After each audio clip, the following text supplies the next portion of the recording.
Hello everybody, long time no see. It's been quite a while since we had our last meeting. Today I would like to start off the session with an opening talk called The Buddha's Answer to Vassakāra. I'm sure that many of you would have watched my YouTube video called Why Mindfulness Took the World by Storm, in which I talked about Vassakāra Brahmin, the chief minister of Magadha, who approached the Buddha and declared to him 4 qualities of a wise, great person. And then we have this Vassakāra Sutta from Anguttara Nikaya, Book of Force, Sutta number 35. Vassakāra approached the Buddha and declared to him the 4 qualities of a great person with great wisdom. And he said that such a person, firstly, should be well informed. Secondly, he should be intelligent. Thirdly, he should be mindful. And fourthly, he should be skillful, hardworking, and quick-witted in his tasks. So remember that Vassakāra was a Brahmin, he wasn't a Buddhist. And he was also the chief minister of Magadha at the time, ruled by King Ajatasattu, the son of King Bimbisara. So it's interesting that in his qualities of a great wise person, mindfulness is included. And he understood a mindful person as one who can remember and repeatedly recall even things done and said long ago. So we see that even during the Buddha's time, even among non-Buddhists, mindfulness was already an important ingredient for success in worldly life. And that sort of mindfulness is actually more related to memory or deliberate memory of things that were done or said a long time ago. If you want to know more details about all these 4 qualities, you can watch that video again in YouTube. But I want to continue today by showing you how the Buddha answered. Because after declaring these 4 qualities of a great wise person, the Brahmin addressed the Buddha and said, Master Gautama, if you think that my words are worthy of rejoicing, please do rejoice. But if you think that I have to be reproached, please reproach me. And the Buddha answered, Brahmin, I neither rejoice in what you say, nor do I reproach what you say. But I do declare 4 qualities of a great wise person. And the Buddha gave his own 4 qualities. And so these 4 qualities are, of course, something more spiritual rather than worldly. And as we can expect, the first one is that this person must be practicing for the welfare and happiness of the many. And his followers must be established in the noble way that is skillful and that is good. Secondly, this person is a master of thinking. And thirdly, he is also a master of the 4 jhanas, being so skillful in the jhanas that he can attain them at will and for as long as he wants to. And finally, this person is an arahant who has realized total liberation from all sufferings, who have destroyed all the taints or inflows, and is able to abide in the liberation of mind and liberation of wisdom, the here and now, that is without any inflows, without any cankers. So let's compare these 2 qualities of a great person, one given by the Brahmin Vassakāra, who was the chief minister of Magadha, something very worldly, and something given by the Buddha, which is something very spiritual. Two ends. But actually, if you look at these qualities, you can see cause and effect. Because the qualities that the Brahmin Vassakāra listed were all effects. And then the qualities that the Buddha listed were all the ultimate results of applying those four causes for becoming a great person. Right or not? Just look at this. In order to practice for the welfare and happiness of the many, or in order to become a master of thinking, a master of the four jhanas, becoming an arahant, he must first of all be well informed. He has to hear the Dhamma from somebody and to know how to practice. And therefore, once he has heard something, he must be intelligent enough to understand what is being said, and then mindfully recollect instructions, and also remind himself to put those instructions into practice. And of course, he must be skillful, hardworking, and quick-witted in respect to his practice. He must be so versatile that he can modify or change his practice according to circumstances, so that he can attain the highest goal of arahantship, as well as all the other things like becoming a master of the jhanas, a master of thinking. And because he has done all that, out of compassion, he practices for the welfare and happiness of the many by his way of life, by precept, and by example. Now, let us look at number 2. The Buddha's second quality of a great person with great wisdom, which is one is a master of thinking. So, what does this mean? Well, in effect, this means that a person pursues an initial thought or vitakka if he wants to, and does not if he doesn't want to. So an initial thought may arise in him, and this person has a choice whether he wants to pursue that thought or not. And there's another word that is used in that same description, which is saṅkappa. So here I translate saṅkappa as discursive thought. Because if they were synonyms, then you could just translate it as he pursues a thought if he wants to and does not if he doesn't want to, full stop. You don't have to repeat that. However, saṅkappa is often used also to mean imagination. Sometimes it's also used to mean intention or an urge. So if you want to make the difference between vitakka and saṅkappa, we could say that vitakka is initial thoughts, and you could say that saṅkappa is an urge that arises before the initial thinking begins. Or on the other hand, we can also understand saṅkappa to mean imagine or conceptualize. Right, so just to give it a difference, because these two words are used in the Buddha's description of what it is to be a master of thoughts. Okay, now this will also be an answer to someone who asks about this subject later on. So please bear this in mind. Okay, so I just want to open this session with this opening talk. And now I shall go on to open it to the floor to anyone who wishes to ask any questions. First of all, if you have any questions related to this opening talk, then you can ask. Otherwise, we will proceed to all the written questions that were submitted earlier. 2 weeks before, or months, weeks or months, I don't know. But a few weeks or months before this meeting, I met Venerable Kylie, and he told me of things. If a monk were to say he was an arahant, then he would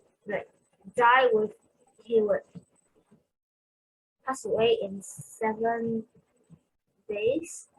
But how can a monk can know another monk is an arahant if they tell them they would pass away in 7 days? As far as I understand, that is not the case. What I understand is that if a layperson became an arahant, and he or she does not renounce but decides to stay on in the lay life, that person will pass away within 7 days.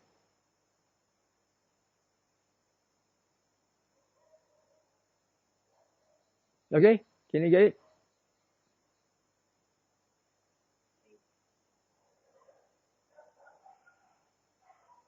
Okay? So let's move on to the next question. Your talk is about this the monk and the Brahmin, right? So my question is quite straightforward. So there was this difference in the definition of a wise man, and do they just leave it at that? There's no comparison, no way of resolving the differences, and just leave it like that. So who is right, who is wrong? Then there's no conclusion. But of course, the Buddha must be right. But the discussion within these two, with different approach to what is a wise man, there must be some conclusion. So was there any conclusion? Yeah. Well, the conclusion is that both of them are right. This Brahmin was giving the qualities from the perspective of a layperson, right? But the Buddha was giving qualities based on the perspective of a spiritual person, from a spiritual perspective. So it's two different perspectives, but yet both of them are right in the sense that a worldly person who wants to be great and wise must have all these qualities, whatever you do. Right? You need to be well-informed, knowledgeable. You need to be intelligent to understand what you have heard or read. And then you need to be mindful and to remember whatever you have read or understood. And you must also be skillful, hardworking, and quick-witted in undertaking your tasks in order for you to be successful in life. So you can apply that in a worldly sense, and you can also apply that in the spiritual sense. For a spiritual practitioner, he must have all these qualities in the field of spiritual practice before he can become an arahant, which is one of the 4 qualities of a great wise person mentioned by the Buddha. Okay? All right. Okay, next please. My question, Bhante, is how technically one becomes master of jhanas?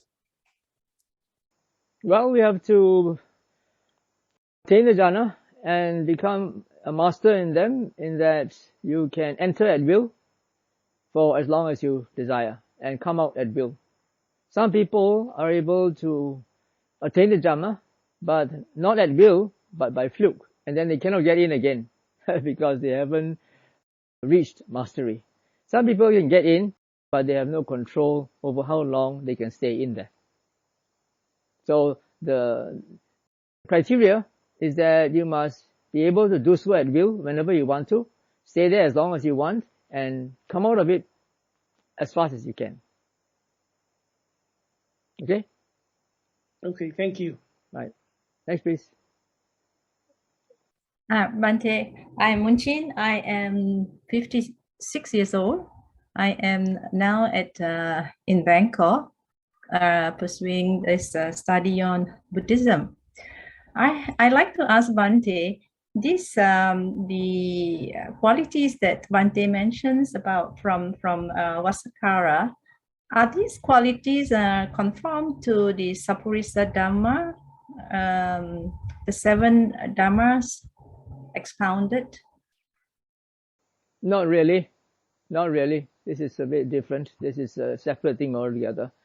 The 7 Sappurisadhammas were expounded by the Buddha for Buddhists, but he was a Brahmin who gave his own viewpoint based on his own understanding. I see. Okay, thank you, Bhante. Good afternoon, Bhante. Hello. Hi. I'm from Johor Bahru. I would like to ask you about this, what you mentioned just now about the master of thinking. Can Bhante explain further how vitakka and saṅkappa are related to master of thinking? Okay. Vitakka is a form of thinking, usually is initial thinking, the first thought that arises in you. And then we have vichara, which is discursive thinking. Then you pursue that thought and think deeper and in more detail. In other words, you sort of build a story out of the first thought. Saṅkappa, as I said earlier, there are various translations. One, it could be an urge. Before you actually think, there is an urge of wanting to think. For example, you hear a sound, and then, let's say you are meditating, and you hear a sound, and there is an urge for you to want to turn to see what is making that sound. That is an urge. That is an intention. And then you can exercise the right not to follow the intention, but just to notice the sound and continue with your meditation. That is an urge. A vitakka is an initial thought that arises. You want to say something. For example, you hear a sound, and then you recognize that sound. Oh, that's a bird singing. Okay, so that is an initial thought. So if you pursue that initial thought, you could go on to ask, wonder what bird it is, and where it is sitting, and what it's doing there. Okay, now you're getting into discursive thinking. You get it? Okay, hope that answers your question.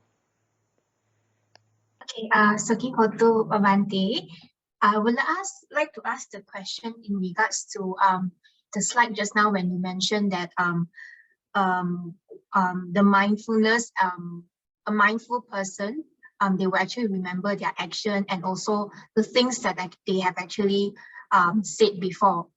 So I would like to actually share that actually whenever I do something, I try my best to be mindful and remember what I've done or even said.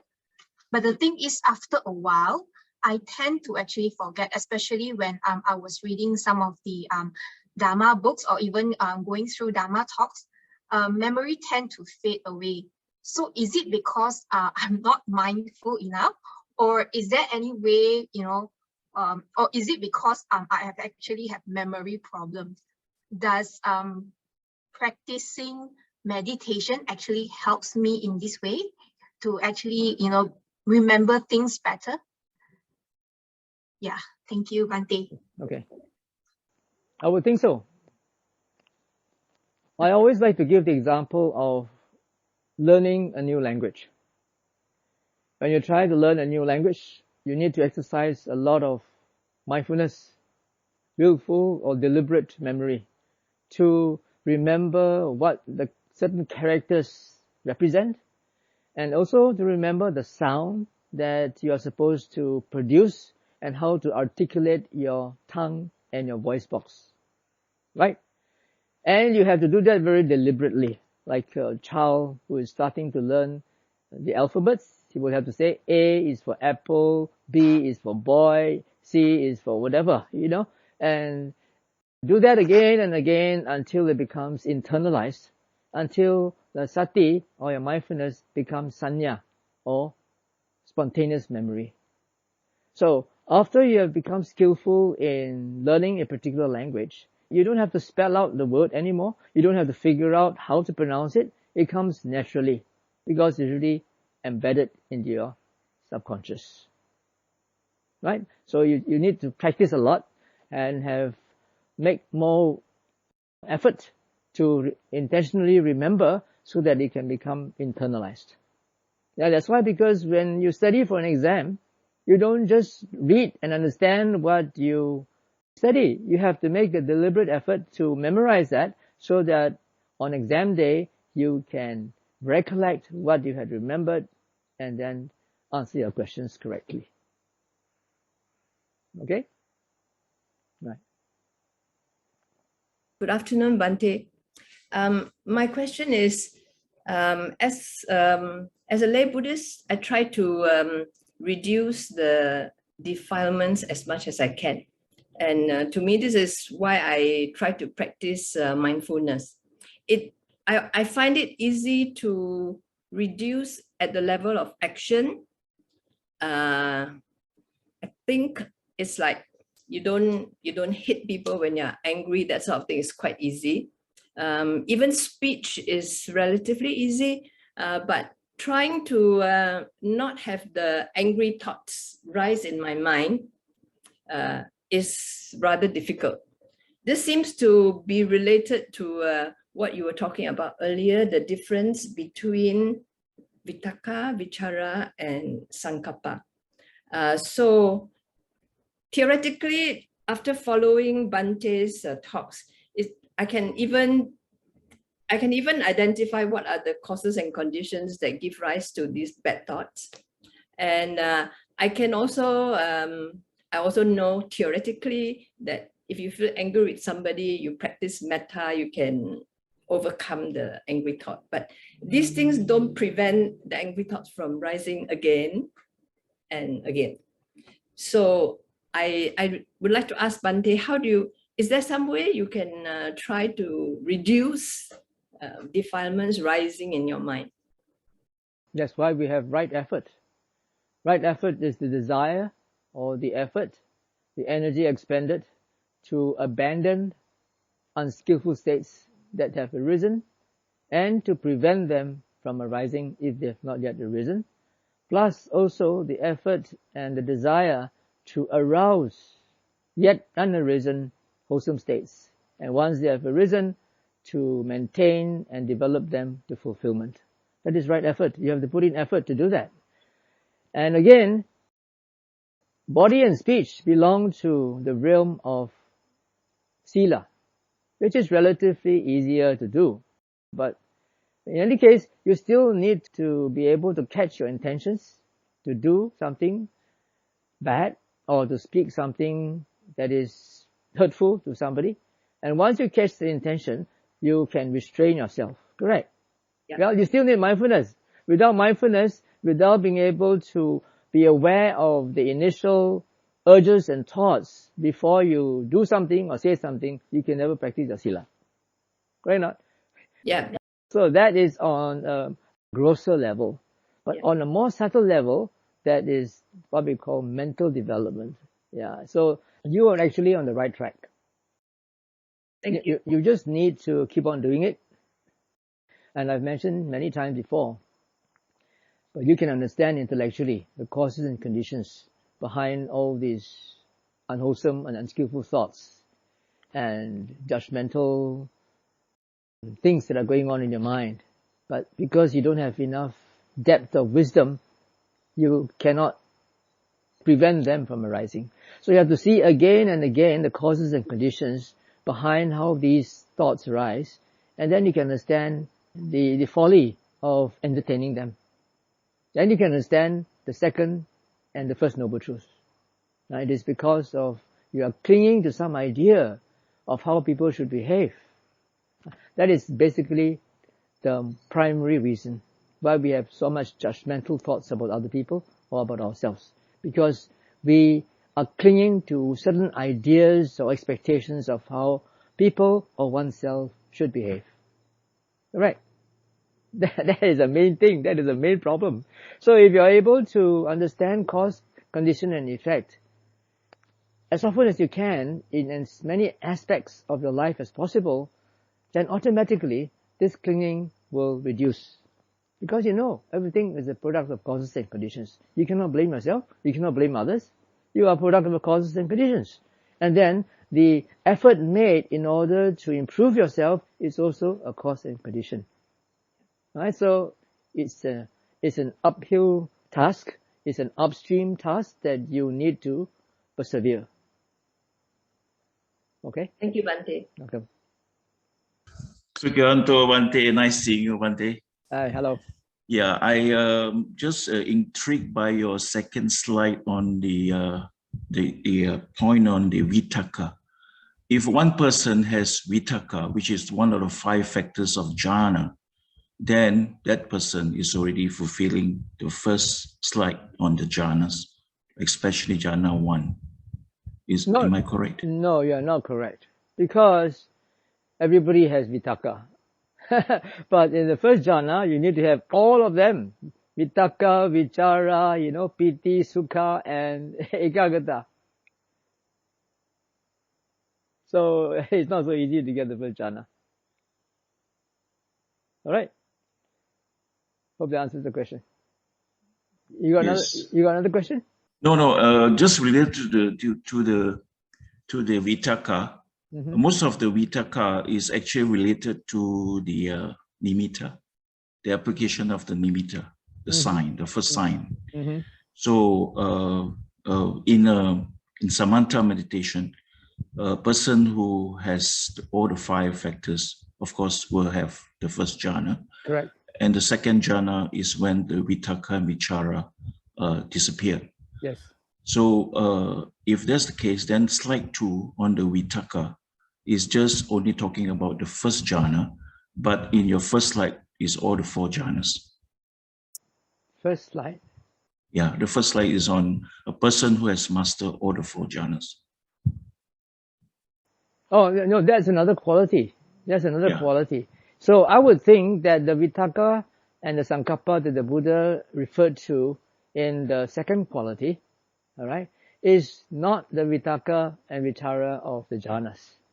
I think that is related more to worldly or rather conventional conversation and usage. Yeah, thank you. Thank you. Thank you very much. Okay, welcome. Yes. Sukihonto Bhante, I don't know what happened, but I seem to have lost interest to practice and study. I have lost initiative and interest. I'm no longer kanjong for talks and lessons anymore. I fear that if this goes on, I may just give up, which I don't want to. Can Bhante advise, please? Your life is too comfortable. Yeah, too too complacent.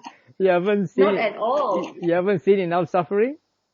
I have. I am still suffering. I have been suffering, but it just, I don't know why. I don't understand what is happening to me. If you are suffering, then can you observe the cause and condition behind your suffering? Yes, I do. And can you overcome that? I won't say I overcome. I more or less like accept it. I see. Sometimes when one becomes too accepting, then one becomes complacent. Because you begin to have this view that after all, everything is a product of causes and conditions. So whatever happens, accept lah. And then you won't make any progress. Remember, the right effort is not only the desire and effort to abandon unwholesome mental states or to prevent unwholesome mental states from arising, but also to arouse wholesome mental states, to maintain them when they have arisen and to develop them to fulfillment. So you need to have this as well. So you need to have some sort of samvega, a sense of urgency to remind yourself. Maybe you should think about how imminent death is, and you wouldn't know what would happen in your next life, whether you would still be reborn as a human being in favorable circumstances where you can come into contact with the Dhamma, with good teachers who can lead you on the path to liberation. So maybe by reflecting on such things, then you could put in more effort. I do realize that about this death thing. So instead of studying the Dhamma and chasing the learning, I have been decluttering, giving away my things and, my collection and all that. So, this thing about death, I do realize it. But going back to the more important one, which is the Dhamma, I'm just like, Well, you don't have to listen to Dhamma, but you can practice the Dhamma. You can see in your daily life the Dhamma by itself. You can see how the Dhamma, whatever is happening to you, is a product of causes and conditions. You can see how much suffering there is living a human life because you have to take care of this body and your mind is constantly being bombarded by all sorts of stimuli. So when you look at this again and again, then you can have a feeling of weariness with respect to this, having these 5 aggregates. Of course, if you can meet with an inspiring teacher, you can listen to some interesting or inspiring talk or watch a video, then that would further encourage you to be more diligent in your practice. I don't think there's anything wrong with my teachers. You are one of those that inspire me. But somehow it's that I'm not really kanchong anymore. You know, those days when I hear Bhante coming, wow, I'll be way ahead of you, prepare myself and all these things. But I don't have that feeling anymore. But you still do listen to your teachers, don't you, when you have the chance to? Well, I do, but I also give excuses. Why I'm here today is because I want to know, or rather I want advice from you, what is wrong with me. Yeah, complacency.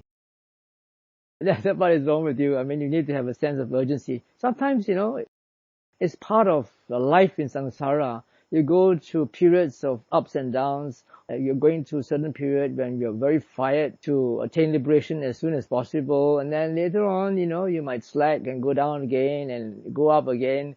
So you don't expect it to be constant all the time. There's going to be ups and downs. So the most important thing is to try to be persistent. Keep at it.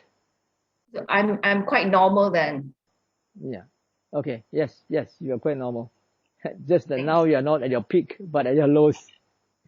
Okay? Thank you. All right.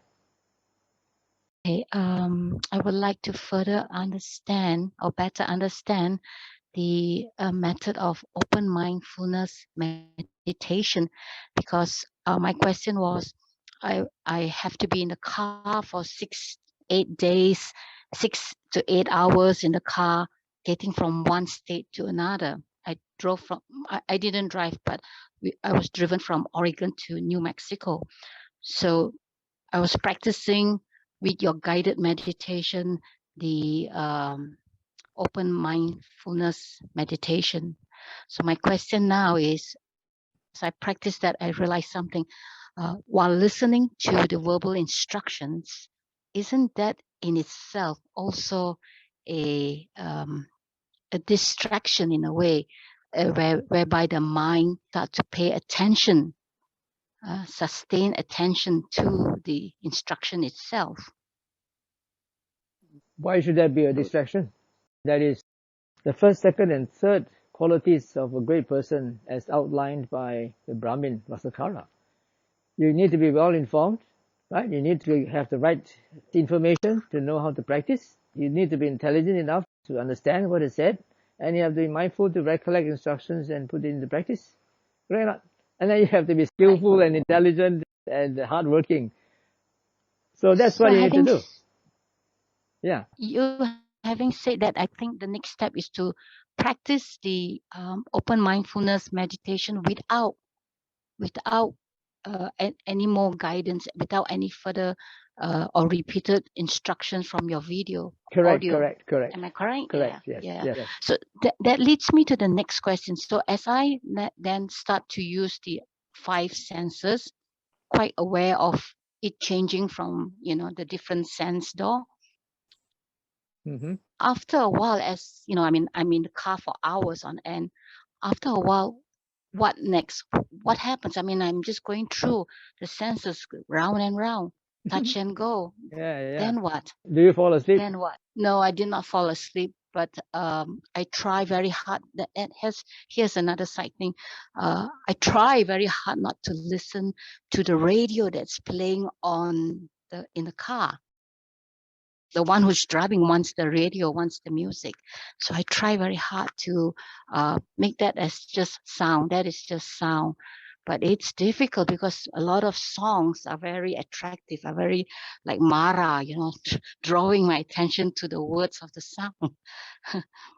But I did not fall asleep. But so my question is, what next? What happens then? You don't just follow the 5 senses. Following the 5 senses is only a foundation for you to establish composure. After you're able to keep track of the 5 senses, then you actually need to watch what's going on in your mind. How is your mind reacting or responding to what is apprehended at your senses? For example, right now, you say there's a lot of music. That's very good. So you can see what's going on in your mind. There's one part of your mind that gets sucked into nice music and you follow the words. And there's another part of your mind that's trying to resist it. So you can see how the mind changes. From pleasure to displeasure, from liking to disliking. Yeah? And all of these are due to causes and conditions. Right, so that's the interesting part about open mindfulness. You begin to understand how the mind works. Not just sticking to the five senses. That is only the foundation. And once you have done that, you should go forward the next step to understand how the mind works. Okay? Is there further from that? Is there a further step to that? Yeah, no. Observing how the mind works. The mind is a very devious creature, has a lot of deception in it. You have to understand it thoroughly. And it's so interesting because it keeps on changing, and you go deeper and deeper into more and more layers of how this deception works. So there's no end to it until you become an arahant. But you keep on watching. Okay? Thank you. Yeah, Sukriyoto Bhante. So lately was contemplate on this self and these five aggregates. Would like to understand more about it. So understand that clinging to the five aggregates is dukkha. So how can we see and discern clearly the origin and cessation of each aggregate? And the second part of my question is, what is the characteristic and the functions of clinging to the five aggregates, and what causes the arising and ending of the clinging? Thank you. I think your question is a bit jumbled up. Yeah, first you talked about just the five aggregates, and then you talk about clinging to the five aggregates. Are you talking about the Panchupadana Khanda? The five aggregates? Yes. It is not. There's a difference between clinging to the five aggregates and the five aggregates subject to clinging. They are two different things. Okay, yeah, Bhante, yeah, I just, this aggregates, that means the arising, the more understand about this, how the aggregates, what is this aggregate, you know, the okay. arising of the aggregate, and how actually we cling on these five aggregates.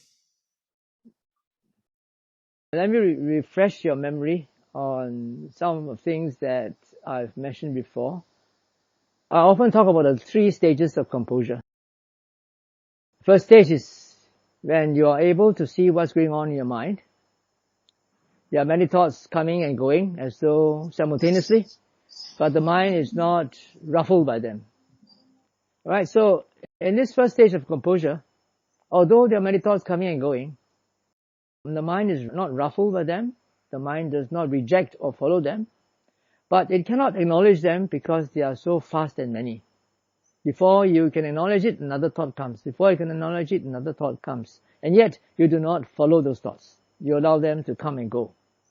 And at this stage, you can get a glimpse of the three characteristics. You can see anicca, dukkha, anatta. Anicca because they are changing all the time. Dukkha because it's suffering. You know, you're trying to get some peace of mind, but these thoughts keep on coming and going without you being able to control them. That's why it's anatta.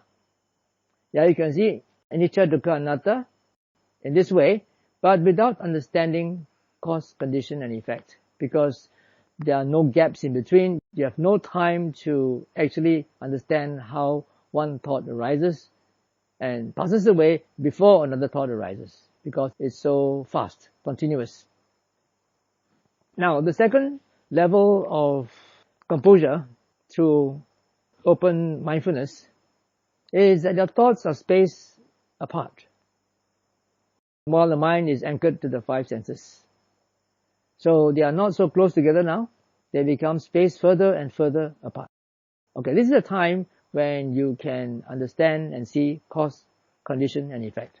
Because the thoughts are spaced apart, then you can understand what is the cause and condition behind this thought before the next one arises. The longer the gaps, the clearer your understanding of cause, condition, and effect will be. And then you come to the third stage. The third stage is when there are no more thoughts. There are no more verbal thinking going on in your mind. Yeah, you're just being mindful of the six senses. So, if you have reached the second stage before, then you can understand very, very clearly all those conventional thinking, thoughts, opinions, expectations, views, judgments, whatever that's going on in the mind. You can see very clearly the cause and condition. behind their arising and how they also pass away. But this is not the 5 aggregates yet. That is on a conventional level.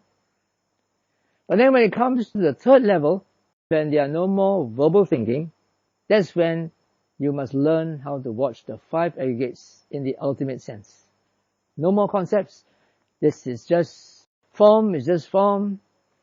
Feelings are just feelings, whether it's nice, pleasant, unpleasant, or neutral. And then sanya is just perception, some spontaneous recognition of things that are happening within your mind. And sankharas are all those urges and intentions that are going on in your mind. You want to direct the mind to watch a particular aggregate, whether you want to see feelings, or you want to see perceptions, or you want to see consciousness.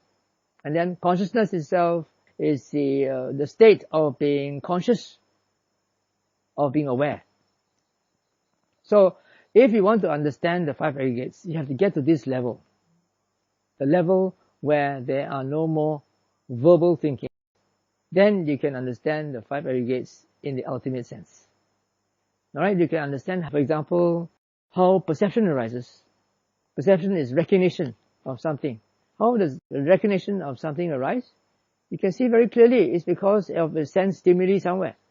Maybe it's because of a pleasant sensation that triggers off the memory of associated with a pleasant sensation. Yeah, and then you can see also being conscious of expansive consciousness, how that happens, because you are now freed from the confines of the 5 senses. So, in order to understand how the 5 aggregates arise and cease, you have to get to this stage, the third stage of the absence of verbal thinking. Okay. Yeah. Thank you, Bhante. Okay. So how can why we cling on these 5 aggregates? Very easy. Ignorance lah. Ignorance lah, because you don't know that nothing is worth clinging to. You haven't seen enough of anicca, dukkha, anatta. You think there's something, when you cling on to something, you get some pleasure or some comfort out of it. Right? That's due to ignorance. Very simple. Okay. So the question is, when I first started doing open mindfulness, initially, of course, because there are a lot of sensations coming through, so the mind is very, objects catch the eye, feel the body is itchy, the body also a funny sensation on the, coming through to the 5 senses.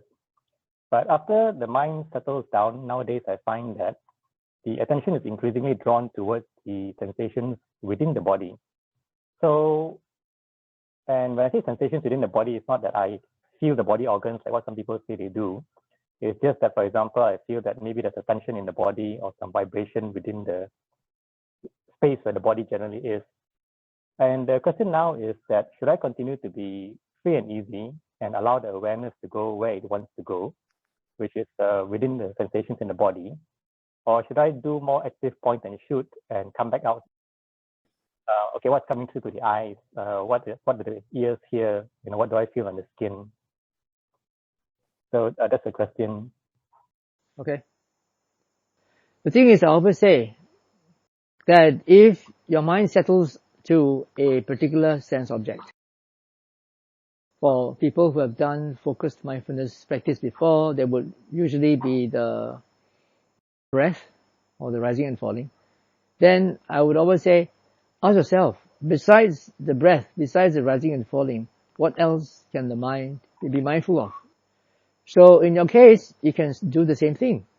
If the mind happens to fall on the sensations in the body, ask yourself, what else? Besides the sensations, what else can the mind be mindful of? Okay, and then allow the mind to expand and to be mindful of other things that are happening in the other senses. Okay, but the most important thing is what's going on in your mind. Remember, the 5 senses are not that important. They are only a foundation for you to anchor your mind for composure. Once there's composure, you need to look at the mind. How is the mind reacting or responding to what is happening at all the 6 senses? Look at the behavior of the mind, how the mind is pulled by objects of the senses or pulled by thoughts, feelings, perceptions. Okay? All right, thank you. That's really helpful. Thank you. Welcome. Review of self-retreat. I have been to numerous Vipassana retreats, consistently yearly over the phase of 10 years. Retreats extend from few to 7 days, 14 days, and only lately sometimes 1 month.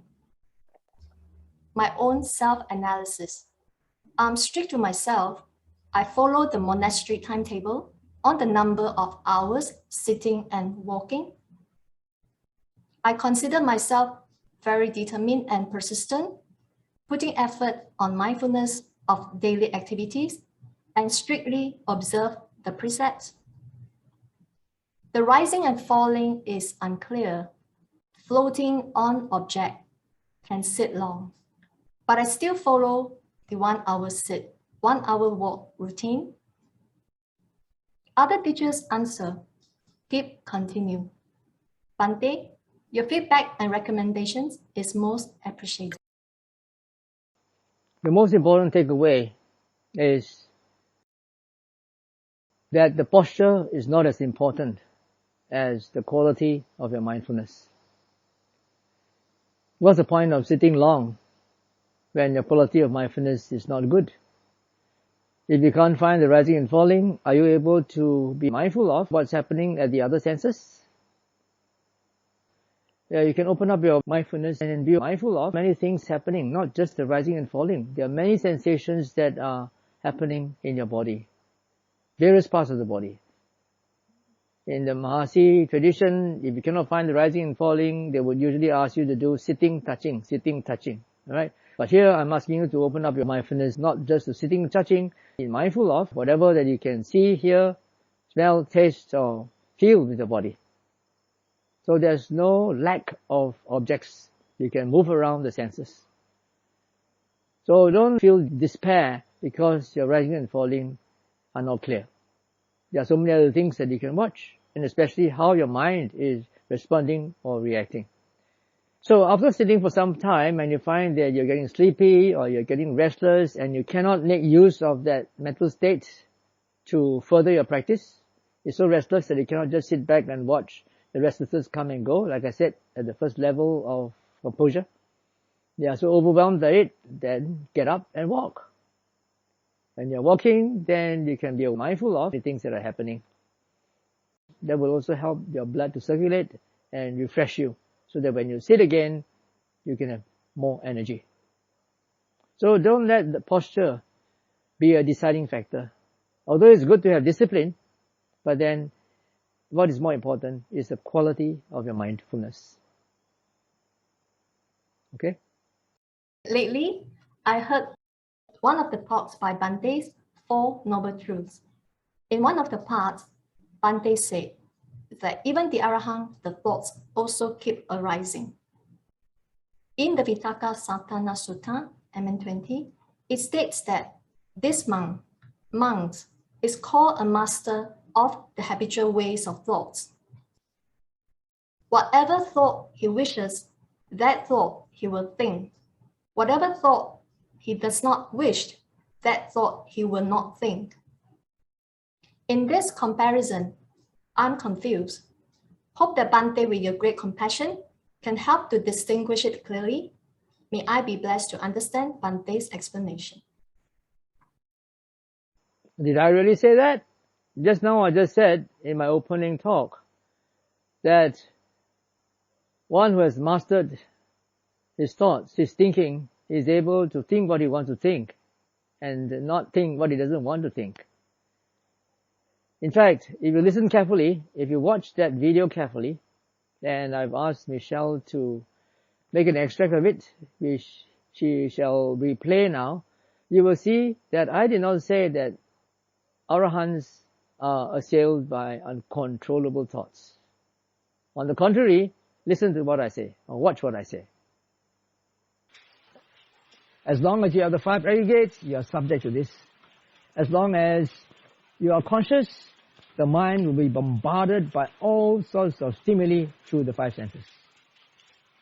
Although the arahants and the Buddhas are able to control their thinking, they can think what they want and they can stop what they don't want to think. Or they have control over their minds, but the mind still keeps on responding to whatever stimuli that is coming to the senses, non-stop.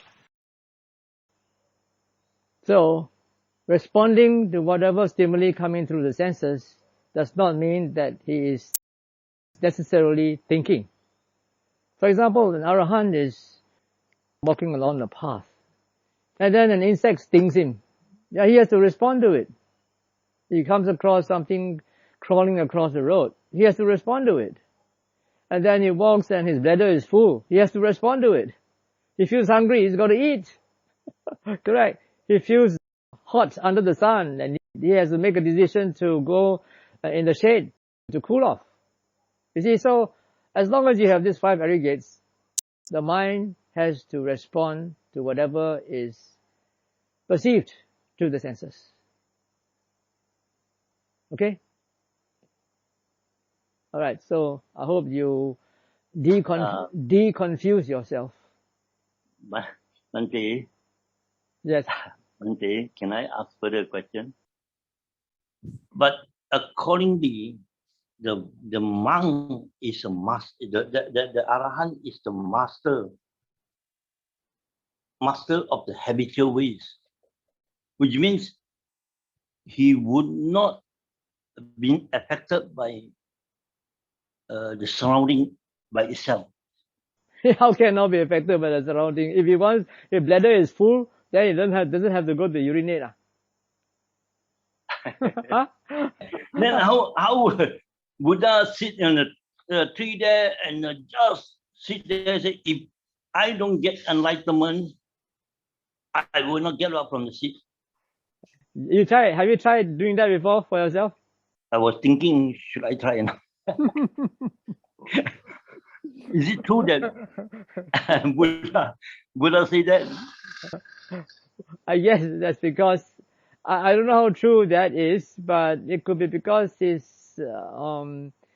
spiritual maturity was just about to ripen, and he could afford to do that. Oh. But if it's not ripened, you can sit forever for a few lifetimes, so you won't get enlightened. But Satipatthana says the maximum we go 7 years. If we practice and hardly seriously, we take 7 years, the maximum to be enlightened. Is it true? You do that continuously and non-stop, How long have you done that non-stop? For one day, 24 hours you can do or not? 1 day also. Yeah, but catching up lah. So, you mean it can be done? I don't know. That's what the Buddha says. Don't ask all these theoretical questions. Go and do it yourself.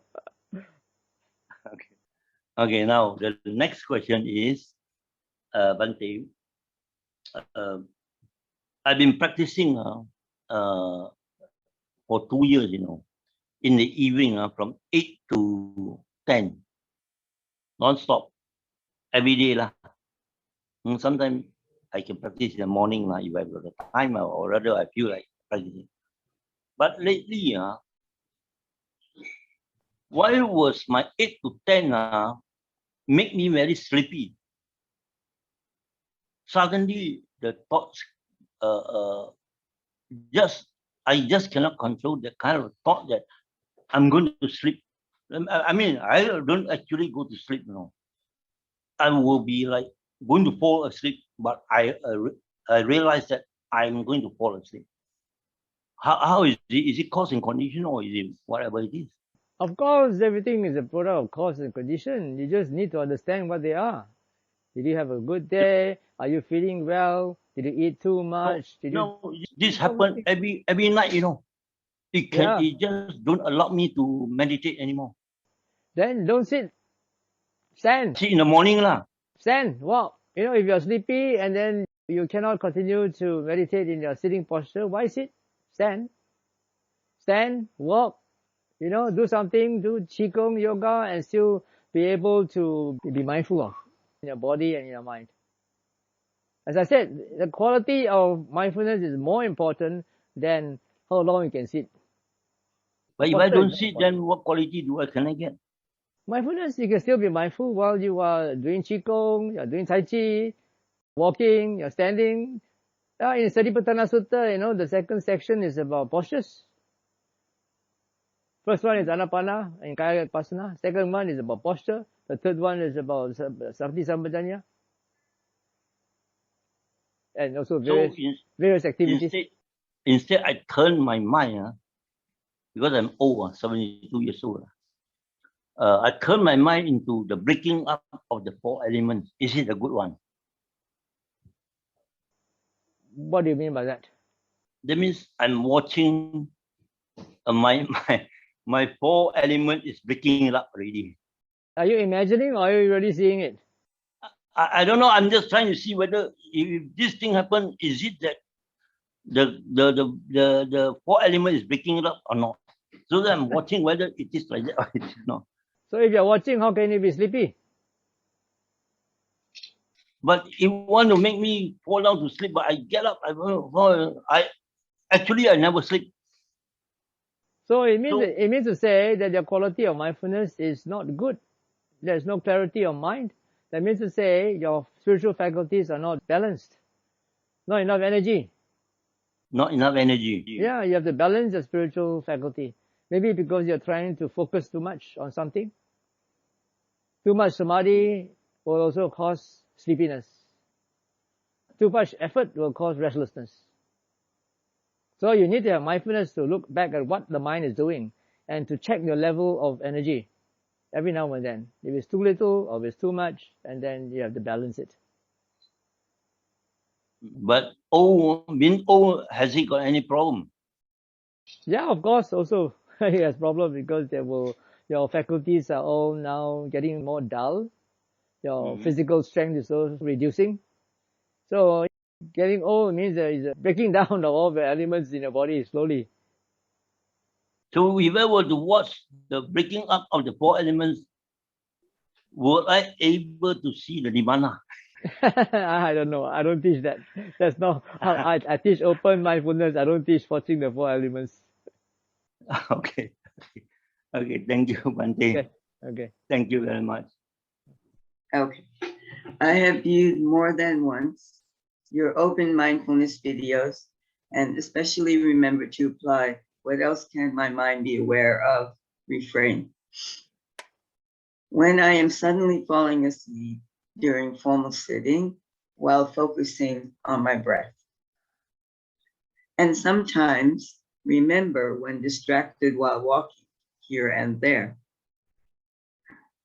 How can this refrain be applied to interrupt during daily activities, nagging, negative, repetitive thoughts about others, negative, repetitive speech?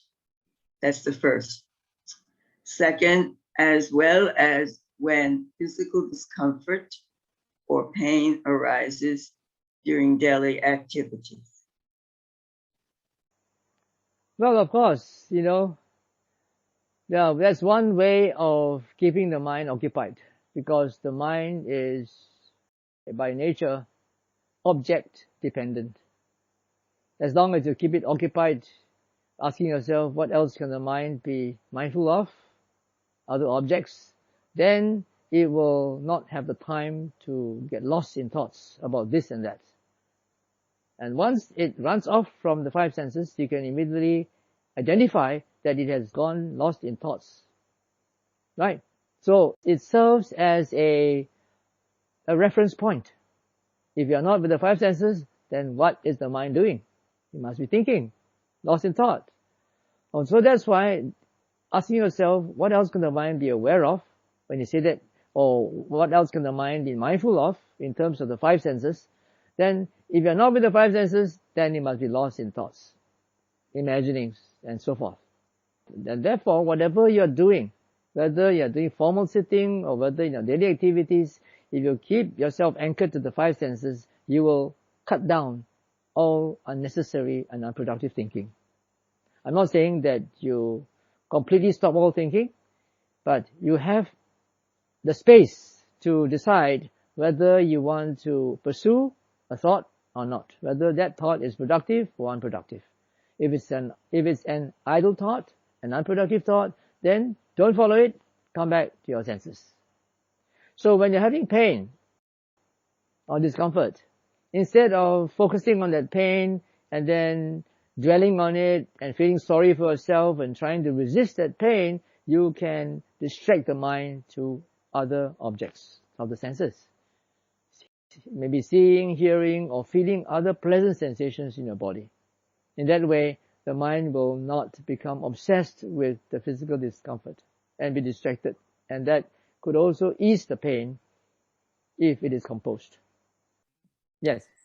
So just saying the refrain, what else is my mind mindful of, is effective without remembering the acronyms, ADA.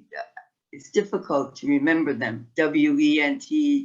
I don't know. I have a notebook with them, but I would have to carry the notebook with me. It's okay just to use the refrain. Yeah, as long as you understand what it means. What else can the mind be mindful of? Okay? Yes. Okay. Thank you. All right. Yeah, good afternoon, Bhante. Good afternoon, everybody. My question is whether we can send metta, loving kindness to our children. Yeah, of course. Why not? No, I will just clarify, because we use this puja book. We use a puja book. Can you see? And I don't find it in there. So I just want to have a clarification. You can send metta to all beings. You can send metta to your children. But if you want to do so, you don't do it in a focused manner, particularly someone of the opposite sex. Because the near enemy of metta is lust. So if one is a lustful person, then if you try to send metta to a member of the opposite sex, then that could arouse lust in you. Right? And also, if you send to somebody who is an enemy, then instead of arousing metta, you will get anger and aversion. So that's why it is said that you try to, first of all, radiate loving kindness to yourself, if you love yourself. Some people don't. And then if not, then to someone whom you are grateful to and whom you respect. Not so much to someone who is close to your family. If it is someone who is very close to you, then when you think of that person and you try to radiate metta to that person, then you might have thoughts about what happens if something bad befalls that person. Then you will get very deeply affected. So if you try to focus on that person. But on the other hand, if you can share loving kindness, radiate loving kindness to all beings equally, in that sense, then that's no problem.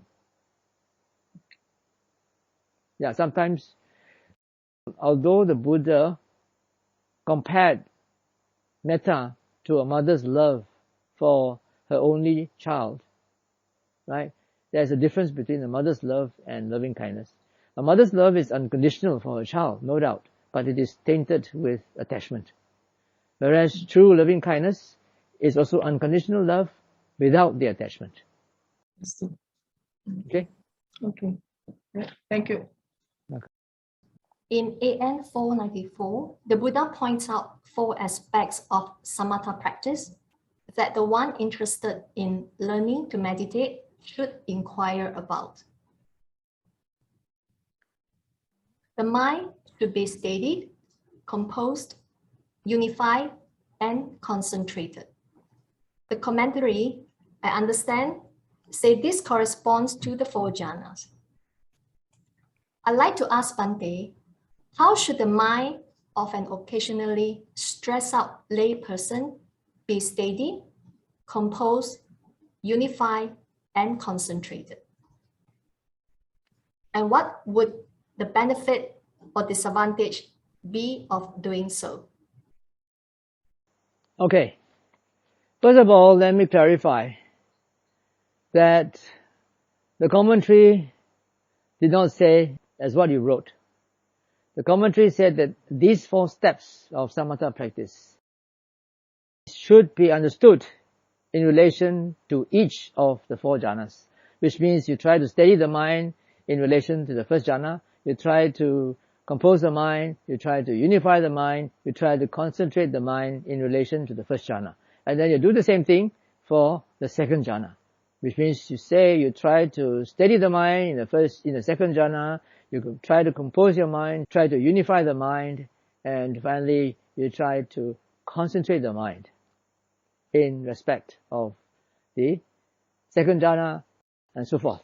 So these 4 steps are to be applied to each jhana. It's not that each step corresponds to each jhana. It's not that you steady the mind, it's only related to the first jhana, composing the mind is only related to the second jhana, and then unifying the mind is only related to the third jhana, and concentrating the mind is only related to the fourth jhana. That's not what the commentary says. The commentary says that all these 4 steps are equally applicable to each of the 4 jhanas.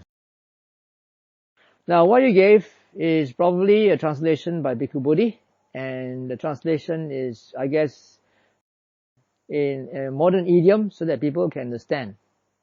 But I want to show you the literal translation of these 4 steps. Okay, so this is serenity. The practice of serenity, or samatha, is about stilling the mind, because it's all about the mind, how to steady the mind, how to compose the mind, and so forth. That is Bhikkhu Bodhi's translation. The literal translation is this. The first one is how to make the mind stand properly. The second step is how to make the mind sit properly. The third step is how to unify the mind. And the final step is how to compose the mind. Let me explain. Now, if you look at this literal translation, this may seem rather enigmatic. How do you make the mind stand properly? Well, this is assuming that the mind is running all over the place. As we all know, the monkey mind is running all over the place. So when you try to make the mind stand properly, it means that you're trying to steady the mind, make the mind more stable. Instead of running all over, at least you make the mind stand in one place. And after that, you try to make the mind sit properly, because sitting is a more stable posture than standing. Right? So it's a process of stilling the mind, of settling the mind.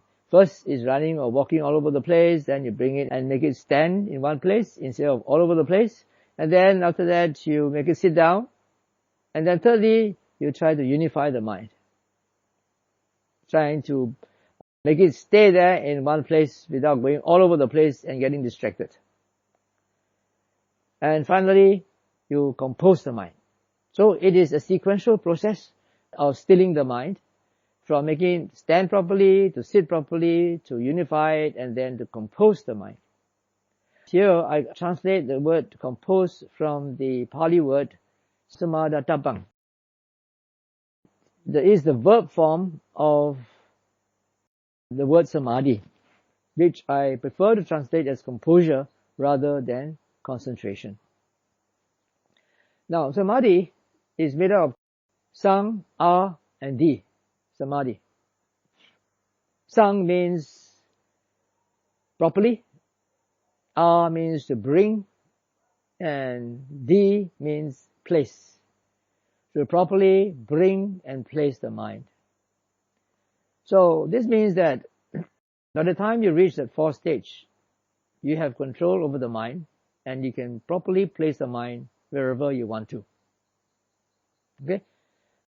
So that is the meaning of composure, which Bhikkhu Bodhi translates as concentration. When you're thinking about concentration, you're thinking about focusing it on one single point or something like that. But composure does not necessarily mean so. It's the ability of the mind to place it wherever you want to. properly. Okay, so in the practice of open mindfulness, basically is about so-called present moment awareness. So-called present. It's not the real present, but it is as close to the present as you can get, because we are trying to bring the attention of the mind to what's happening at the five senses. And the five senses can only be conscious of objects in the here and now. You can see, hear, smell, taste, and feel sensations in the body if they are in the here and now. You cannot taste something that's not in your mouth. You cannot eat, you cannot smell something that's not present, that happened in the past. So because they are in the present, if you try to be mindful of them, which means to say you're looking back immediately after they had been perceived at the senses, we call that present moment awareness, but it's actually the immediate past.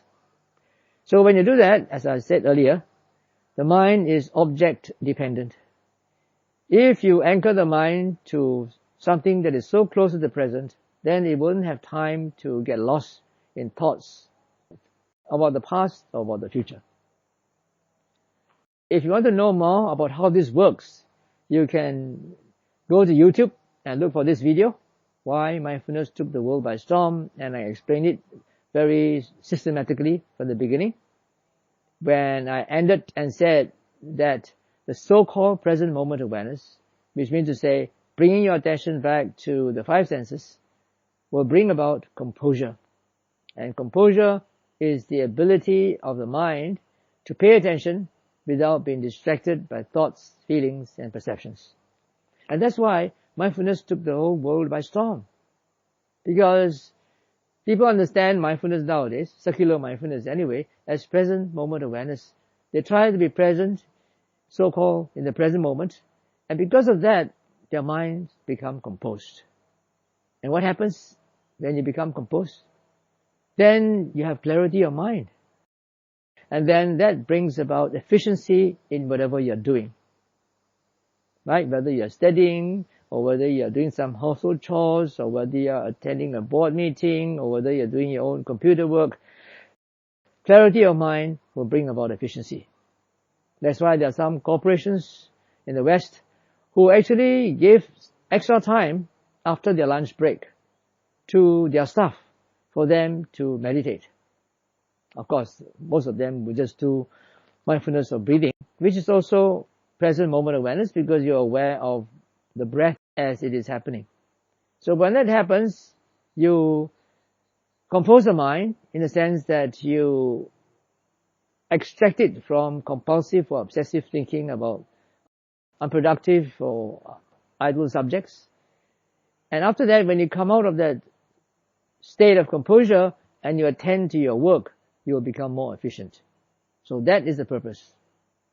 Right? So in answer to your question, how to study the mind? Yeah, you can do it by trying to bring the mind back to the five senses as often as you can. And then, once you have established that reference point, you can decide whether you want to pursue an urge and initial thought. You can decide whether it's productive or not, and if it's not productive, don't attend to it, come back to the five senses. Okay? So I hope that answers the question. The question is, during daily activity, I try to put in effort watching the mind. And then when the mind experiences an object at the sense doors, automatically it goes to the memory and then the perception. And then it starts to generate a thought. And feeling arises together with it spontaneously. Then after that, this thought comes, then it goes back to check again to the memory and perception, and then it generates another thought. So, so it is like, can say as, is that the phenomenon of proliferating. And when we go back to perception, we cannot stop the mind from going back to memory or perception. So in order to purify our mind, I have to go back and purify my perception and memory about what has happened before. Is that the right seeing? Can Bhante advise? Well, it depends on what you do after the memory arises, because the arising of the memory is something spontaneous, you have no control over, but it's how you react or respond to that memory that constitutes karma. From the point of view of the Noble Eightfold Path, if you respond to it in terms of looking at it as anicca, dukkha, anatta, not me, not mine, not myself, a product of causes and conditions, then that's on the right path. However, if that memory is something that needs to be acted on, well, then you have to do so in a wholesome way. As I said, you cannot just cut off all thoughts. You have to process all these memories and thoughts that have arisen, and then decide whether it's worth following or not. Yeah, Bhante. So before the thought arises, sometimes when I'm mindful, I can know that there's a thought arising. So I will have to process it, as Bhante says, use the bar test. Correct. See whether it is beneficial to process that thought or not. Correct. That's right. From that way, then it will become a more wholesome, whatever I do verbally and physically will be wholesome. Correct. Most of the time, all our thoughts are actually, most of the time, are unwholesome. So we have to always go back and purify our perception. It's the only way for purification of the mind, am I right? Yeah, you have to, if it's not, you recognize it as unwholesome, then you let go and come back to the present moment. Just now, you advised one of the sister that to distract the mind, we come back to our five senses. When we have those unwholesome thoughts, isn't that some sort of aversion? Oh, you have aversion towards that matter, hence you divert your thoughts to the five senses instead of facing it. Well, if you face that thought with aversion, you are creating more unwholesome mental states. If it's a thought that you cannot handle with a wholesome state of mind, then it's better to switch it off and then turn your attention to be aware of the five senses, which are more neutral. So it's like a first aid measure, Since you cannot handle the thought, when you think that thought, you get angry, you get upset, and it creates even more unwholesomeness, then you avoid it first. You bring your attention back to the five senses and compose the mind, and then when you're more composed, then you can later attend to that thought, maybe with more clarity of mind, with more composure. So I must come back to it. If I just let it go, means I'm running away from it, right? I still have to come back. Yeah. As I always say, I always tell people, if it's an outstanding issue that you need to resolve, and then you cannot do it at the present moment because there's too much reaction in the mind, too much aversion, then you leave it first, compose yourself by coming back to the five senses, and then when your mind is more composed, then if you have the time, you just pose the question to the mind. How can I resolve this question? But don't actively think about it, and then you continue with coming back to your five senses. Alright, and then let the answer come by itself when it's ripe. However, if you don't have time, you have a deadline, you have to make a decision within a certain time, then still you need to compose your mind first before you go back to attend to the matter. If the mind is not composed, you will create even more unwholesomeness, and you will not be able to resolve that issue skillfully. So if in situations whereby it's happening, I'm in that moment, I need to make a quick decision. Right. So that's why I always encourage people, make it second nature or first nature for you to always be in the present moment. When you always come back to the so-called present, when you're always in touch with what's happening in your senses, you are actually developing composure, a dynamic sort of composure. And when your mind is composed, then automatically whatever that arises, then it can handle it more skillfully. The first 8 that you were saying, Bhante, means I have to practice it every day until it becomes a second nature to me. Whenever a situation hits me, is it? Then I can activate it. Right, correct. Yes. Okay, got it. Okay. Thank you. This is something not related to meditation, rather than 5 precepts. The first precept of no killing or harming of other living beings. So recently, someone close to me that I know actually killed a snake that came into the house. So I think out of love and also care for the family, the person actually did it because he's afraid that the snake will actually harm the family. So when I put myself in such situation, right, I felt very contradicted, because I also want to protect my family, but because of the first precept of no killing, I'm not able to. I mean, like I'm reluctant to kill the animal. So that because it's a venomous snake. So how can I, or how can we actually react to such situation? Avoid killing, but ensuring that our family is not harmed. And secondly is that because this person that I know, he's actually not, he doesn't believe in any, religion and things like that. So I would like to actually advise him not to also proceed with such action. But then again, I'm afraid that he will actually say that my intention is just to protect, the family. And if I don't do this, if I refrain from killing the snake, family will get harmed. So yeah, what is the best way to actually approach such action and issue? Yeah, thank you, Bhante. Most people are afraid of snakes and they overreact to snakes. I live next to the forest, or in the forest, and there are snakes coming in my house very often. I just catch them and then throw them away. You just catch the snakes. Don't overreact to them. Don't think that all snakes are going to attack you. There's one easy way of catching a snake, is by using a basket, a kalo. You know what's a kalo? Right? A basket, a plastic basket, maybe that is hemispherical, or a basket with holes in it, and you just put the basket on top of the snake. Okay? And then if you don't know how to get rid of the snake after that, you can call the emergency, I don't know, some sort of emergency team that goes around helping people to get rid of wild animals. You call them.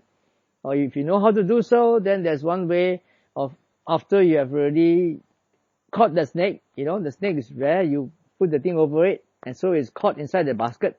Yeah, the basket is overturned, right? So after that, you put a piece of cardboard or something. After that, you move that basket into that big piece of cardboard, right? So then you overturn it. Yeah, so the snake is already inside that kalo.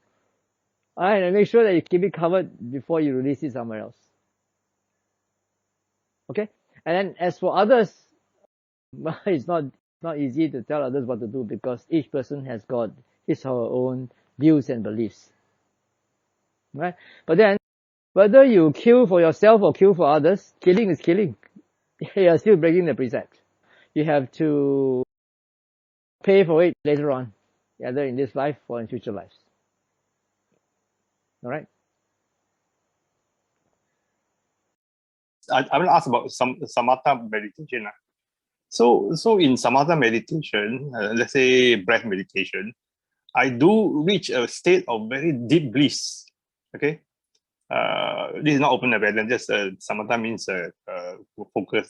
And very deep bliss, and then the boundaries of the body disappeared. So is this a good thing? And what do I do after that? There's no boundary, but I know I'm still there, but there's no boundary over my body. So what should I do? Well, you're doing focused mindfulness, right? Mm-hmm. This session is questions and answers on open mindfulness practice. Okay. You're asking at the wrong platform. Okay. Sorry. Okay, then I won't ask you. But anyway, can you just brief comment? A brief comment, can I? Well, you just have to ignore it. Come back to your breath. If you are doing focused mindfulness, come back to your breath. Okay, That's all. okay.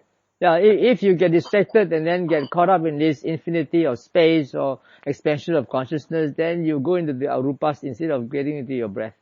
Okay, thank you. Okay. Thank you, thank you. Hello, Bhante. Follow on to the previous sister's question about non-killing. I have an issue here. Say, my house was previously being infested with termite, so we get an exterminator to kill it. But subsequently, we are supposed to do a yearly maintenance where he'll come and check and spray around the house. So in this case, what should I do to stop termite from manifestation again? Buy a new house. How? Buy a new house. Move somewhere else. No, the house it's not being attacked anymore, but it's part of the maintenance process where they'll come annually to spray around to prevent it from reoccurring. So what should I do? I mean, I haven't for this year, and I haven't been asking them to come yet. So I know I'm very aware of this non-killing, but it's sort of contradicting. Like, if I don't protect it, then if it's get infested, then what am I going to do? No, if it's not there yet and they just come and spray, it's only a preventive measure. So you're not breaking the precept. Oh, so it's okay. Yeah, it's because okay. Somehow other insects will be killed. Then there's a different matter. That is the problem. That That's is a different what matter. I'm concerned. Yeah. Because the spiders will be gone too. Yeah. Lizard will be gone too. Yeah, So I didn't, I sort of, it's sort of very concerns me a lot. Like, even sometimes flies comes in, I can't catch the flies, but I'll get my husband. He's very good at it. He knows that I don't like to kill flies. So he'll try to catch it and put it outside. And nowadays I do a lot of metta chanting, and so I touch it. I don't have cockroach. Only the other day I saw one cockroach. This is like whole year there's no cockroach. I don't know, is it because of the spray the previous year that caused no cockroach coming in, or the power of your metta. Yeah, that's right. So try and see this year. Don't get an exterminator to come. End of the year now. It's towards the end of the year now, so has been good so far. Right. And yeah, so I don't know. So you won't know until you try. Yeah, that's what I'm trying towards the end of the year. What should I do? I say, oh no, I leave it and see what happens. So because the other sister was asking a question of, the first precept, that's why I thought, bring it up. Yeah. Okay. Yeah, that's it. Yeah, I'll try not to do anything and see what happens later on.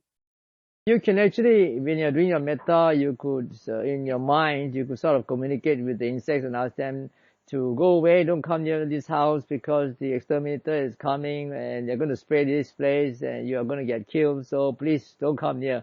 You try to communicate with them. Okay, I'll do that. Mentally. What about another question?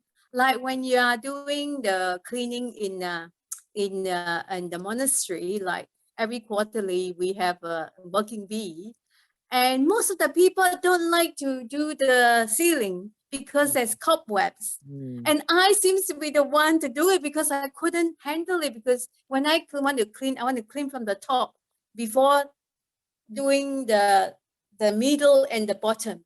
But nobody wants to. They just do the surface clean around the wall and the floor. They don't look at the top. So am I doing wrong or what? Am I supposed to? It's again another issue that I... Well, you are not breaking the precept if you don't hurt the spiders when you bring down your cobwebs. Yeah, I try to do my best. If I see the spiders on the brush, I will get down the ladder and shoosh it away. Yeah. I do, but sometimes you can't help it if there's nest on it. You know how the white bee, this nest. What am I supposed to do? Well, there are two things that you can do, either one or the other. One is, if you want to cling on to the idea of cleanliness, then you bring them down. On the other hand, if you have compassion for those spiders, just pretend that you don't see them and then go around cleaning other things. So is that why the other sisters or brothers don't want to touch the ceiling? Maybe. Who knows? I mean, it doesn't make sense if you don't clean the top. Why you clean the middle and the floor? Everything has to start from the top. You can't just see all the cobwebs around and not touching it. Ask them why. Well, we all have our own duties, and nobody will ever offer to do the top. And I couldn't handle it, and I'll just take the brush and start going around and do it. Yeah, you can try not to hurt them. That's the best that you can do. All right, thank you very much. That's all. Sadhu, sadhu, Bhante. Right. So my question very quickly, after the mind is composed from doing the 5 senses, then I entertain this thought that every part of the 5 senses is a reflection of impermanence. For example, that when the eye sees something, it arises and it dies, 72 frames a minute, for example. So with this knowledge of impermanence, which is theoretical rather than experiential, what good is this knowledge? Not as good as experiential, but better than nothing. Okay, you verify that. What is more important is not seeing the impermanence in respect to the 5 sense objects. What is more important is seeing the impermanence of the 6th sense, of how your thoughts, feelings, perceptions, ideas, views, everything, whatever comes, all products of causes and conditions and are impermanent, not self. That's the most important thing. Okay? Sadhu. Okay, sadhu, sadhu. Sadhu. Okay, so I think that's all that we can accommodate for today. Michelle? Brothers and sisters, let us put our palms together to say sadhu 3 times to Bhante.